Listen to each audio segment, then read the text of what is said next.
Dodgers and Padres meet in the NLDS once again. What does that mean? I'll tell you next. This episode of Think Blue is brought to you by SeatGeek. We're here, postseason baseball. And if you want to see your team in action compete for a world championship, go to SeatGeek and use the code ATD at checkout to get $20 off your first purchase. Use it. And it doesn't have to be for that. It could be for other sporting events like the NBA, NFL, or the NHL, or college, or you can use it for concerts. Whatever you want to see live, go to SeatGeek. Once again, ATD, $20 off. Use it. All right. It is Friday, October 4th. I am recording this at 12:51 p.m. It is a million degrees outside. Doesn't feel like the fall. But it will tomorrow as the Dodgers finally know their opponent. It is the San Diego Padres. For the third time in the last 5 seasons, these two teams will meet in the National League Division Series. Just right off the top, it shouldn't be a surprise. San Diego's a really good baseball team, and I know probably everybody wanted to see Atlanta pull off the upset or at least get it to a game 3 so they can burn Yu Darvish or Dylan Cease, but doesn't always work in your favor. Again, it shouldn't be a surprise. San Diego's been a really good team. And the Dodgers, listen, if you want to win, you've got to beat good teams. You can't pick and choose. There's no bad teams left. There's only us, the Padres, Mets, and Phillies. You're going to have to play them all at some point. You can't avoid teams. I think this was something that you could see coming from the beginning of the season. I knew that these Padres were going to have a better season this year. I didn't think the division was going to be that close as it was, but it didn't look like it was going to be like that.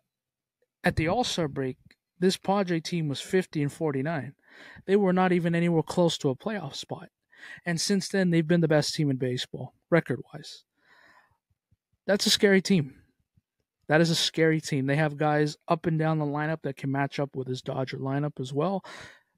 They have the pitching. Cease, Darvish, King.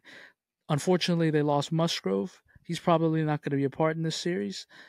And then they have a great bullpen. This is not going to be easy, obviously. Dodgers have their work cut out for them, and San Diego's probably telling themselves the same thing. The only thing, and like I just mentioned from the top, these teams have met 3 out of the last 5 seasons. Ironically, in all even years, they met in 2020, they met in 2022, and now they're meeting in 2024 in the division series again. The only thing that sucks about it is that these two teams are meeting each other in a best-of-5 division series rather than a best-of-7 league championship series to win the pennant and go to the World Series. That is the only thing that has been missing from this quote-unquote rivalry the last couple of years between these two franchises and fan bases, is that one of them is going home after round, for the Padres it's round 2, but for LA it's round 1. They're going home. So I hope in the next couple of years that these two teams start meeting to go to the World Series and to win a pennant. But just the way these two teams ended up in the standings, this is how it has to be. Of course, San Diego won the season series against the Dodgers this season 8-5, but they won, in my eyes, the Dodgers won the most important series, which was last week at Dodger Stadium for the division. It didn't look like that from the beginning. They lost the first game on a Miguel Rojas hitting into a game-ending triple play, and the division lead was cut down to 2, and it really looked like San Diego had our number the whole year. They won the first game at Dodger Stadium, packed house, ready to go, clinched the postseason spot, celebrated on the field and in the clubhouse. you can really sense and feel that the momentum was shifting and that maybe by the end of the week, San Diego was going to do basically the impossible, dethrone the Dodgers and win this NL West. Dodgers didn't do that. They won the next two games. Look, rose to the occasion. Again, had a couple slow starts, but they were able to get the big hits, and the bullpen was able to hold it down. They won 2 out of 3 and ended the division and won it on their field. So that makes me feel good about going into this series. And everything that I've heard out of the Dodgers this week tells me that they're taking this more seriously, because let's not kid ourselves. And I've heard this from Dodger reporters that the Dodger players that were on the team 2 years ago in 2022, when they got upset by that Padres team in 4 games, they said, yeah, we did not take them seriously at all. They were overlooking San Diego. And a part of me I can't blame them for that, because if you go back to that year, the Dodgers won 111 games, the most in franchise history. They were 20 games better than the Padres in terms of wins. They had the home field advantage, and they had the Padres number that whole year during the regular season. Now, obviously, it's the postseason. You don't want teams looking over, to other teams and kind of looking down upon it, and stuff like that happens. You look down to your opponent, you play down, and the other team rises up and they beat you. And that's what happened 2 years ago, and it looked like that was happening again this season. And even Dave Roberts mentioned it before this series started. He really wanted to see some urgency with this team, and I've heard it again this week while they were off. Listen, this didn't happen that much the first year when they lost to San Diego. It was a big topic of conversation last year when they got swept by Arizona. It was like, do we really want the week off? Do we really want to just sit around and do nothing? Take our foot off the gas? This year, those players are trying not to do that again. Instead of maybe leaving early and going to spend time with family, they've been staying at Dodger Stadium and watching these games. They've been staying and working on things. So I like the fact that this Dodger team is already taking it more seriously than they did last year and most certainly 2 years ago. Because you can see it by the way they were playing. Like, clearly, whatever happened from the end of the season until that first game of the postseason, they weren't clicking like they were during the season. So, because San Diego is going to bring the intensity. Hopefully the Dodgers, and I saw a little bit of it last week, which gives me confidence that they're going to do it again during this best of 5 series. They have to match that intensity. Have to. That's one of my keys going into the series. You have to match the urgency and the intensity of San Diego, because they're going in there tomorrow looking to steal game 1. And if you're the Dodgers, of course, this goes for any team in any series, but you have to get game 1. You have to. Padres will be sending out Dylan Cease, who's had a hell of a year.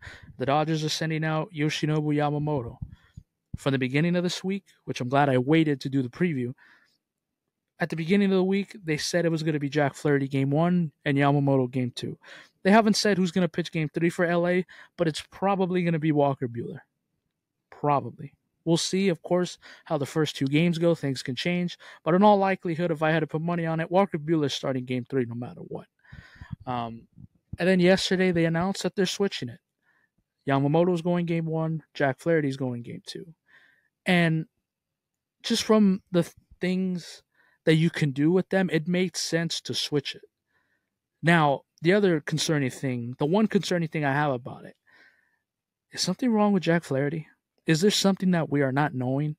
Because his fastball has been down. The velocity on his fastball has been down the last 3 starts, and it was down last week when he pitched against San Diego. Really hope there's not anything wrong with him. I really hope that he's okay. It's just a mechanical issue, or he just needed the week off. But going with Yamamoto game 1 and Jack Flaherty game 2, because of where Yamamoto came from in Japan, he pitched on every 6th day. So this keeps him on regular rests, keeps them in a potential winner-take-all Game 5 next Friday at Dodger Stadium, a week from today. If that is necessary, Yamamoto will go on full rest, and you'll have Jack Flaherty on regular 4-day rest also. So in a situation, you have Yamamoto starting, and whatever he can give you, you have Jack Flaherty piggybacking off of him, and then you go to your bullpen. So I like the move, but it's also very concerning. I hope Flaherty's okay. Of course, haven't heard anything, but all signs is that he's going to pitch Game 2. One of my other keys for this series, and I've watched a lot of San Diego Padres baseball this year. From the beginning of the season, it's crazy how it changes. From the beginning of the season, I was hate watching the Padres because they were struggling so much, and I was like, wow, they're going to miss the postseason again, after missing it last year, after everybody had them as the favorites to win the whole damn thing. And then going into this year, it quickly turned into the second half like, okay, well, we're in a division race now, and I need them to figure this thing out, and hold off the Padres to win this division. So I was scoreboard watching in August with this. So, I hope, I was watching a lot of Padres games, and the one thing that stood out to me, because they're very good on offense, and it was very evident in this series against Atlanta, the wild card series. I watched every inning of it. You have to keep this offense from putting up a crooked number. Because that offense can go off at any time. They have guys that can hit the ball hard. They have Jackson Merrill, Fernando Tatis Jr., they have Manny Machado, Jurickson Profar, Jay Cronenworth, Kyle Higashioka went off this series against Atlanta. They have guys up and down the lineup that can go all out. You have to keep this team from putting up a crooked number on you, because that's how they beat Atlanta in the 2 games. They had a big first inning where they scored 2 runs, and a second inning where they scored another, and when they scored another one. It was 3-0 after 2 innings. Game was over. And in the second game, they had a big 5-run inning in Game 2. And that was all their offense. The other thing that really bothered me about this week is, especially after Game 1, they beat up Braves team 4-0 that had to play an emotional doubleheader, a Game 1 where they had the lead and blew it, and then the second game they had to win to get in. Keep it not, obviously, they have a bunch of injuries, and this is an injury-riddled team. They only won the game 4-0, and but you would have thought that the Padres won that game 10-0. Just the narrative from the media about this Padres team, it's like, relax, guys. Like, they're a beatable team. They're not a juggernaut. I really don't think anybody is right now. The teams that are left, I don't think anybody's a juggernaut. Maybe the Phillies, and who knows? Maybe it is the San Diego team. But let's relax a little bit. Like, they made it seem like they had crushed the Braves both games. They had 3 good innings out of the 18 they played, and that was your series. And Atlanta was injured, and the Braves left a ton of guys on base. And for all this talk about that great bullpen, after Musgrove got hurt, it was a 5-4 game going into the 9th inning. And had they gotten a couple big hits in that game earlier, there's probably a Game 3 last night, and who knows. But that's one of my keys to this series. You have to keep San Diego from having a big inning and putting up a crooked number. And this goes for the Dodgers as well. I'm sure San Diego's telling themselves the same thing. But if I had to put a prediction on it, I would say I think the Dodgers are going to win this in 5. It's going to be going the distance. I think finally you're going to get a Game 5 in this series. Pitching, you need these guys to show up. The big problem last year is that your starters couldn't give you length. And the other key to this, and this goes without saying, if the Dodgers are not going to hit this series, they're not going to win. Simple as that. Mookie Betts, Freddie Freeman, I know he's not 100%. Shohei Ohtani, all these guys, they got to hit, and somebody needs to step up. Because that's been the problem the last 2 years. They didn't hit. left a lot of guys on base, or they just were hitting in weak contact. So we'll see. But again, this trumps everything. If they're not going to hit this series, they're not going to win. And it's going to be over very quickly again. And I hope that doesn't happen. But of course, what am I going to say? The Padres? I'm not going to say that. I think the Dodgers win this series in 5. And we'll see who we get in the championship series if we make it that far. But very anxious, very excited, very nervous. The Dodgers have been off since Sunday. And I watched San Diego. I watched all the wild card games this week. And of course, I had a very close eye on San Diego, Atlanta. I just want this series to get underway. I can't wait to be at Dodger Stadium tomorrow afternoon and Sunday. And I hope the fans bring the energy too. Listen, before I get out of here, I just want to say this memento, give a quick, quick saying to the Dodger fans that are coming this weekend. Be in your seats at first pitch. Please. Tomorrow's game starts at 5:38, and Sunday starts at, I think, 5:08. It's the weekend. Figure out a way to get there and be loud and be in your seat before first pitch. I don't want to see the building half empty in the top of the first inning. Please. Is that too much to ask for? It's the weekend. You're not doing anything. Figure out a way to leave your house early and get your ass over here and be in your seats ready to go for game 1 and 2. Is that too much to ask? Because San Diego's going to bring in when we go back to their place.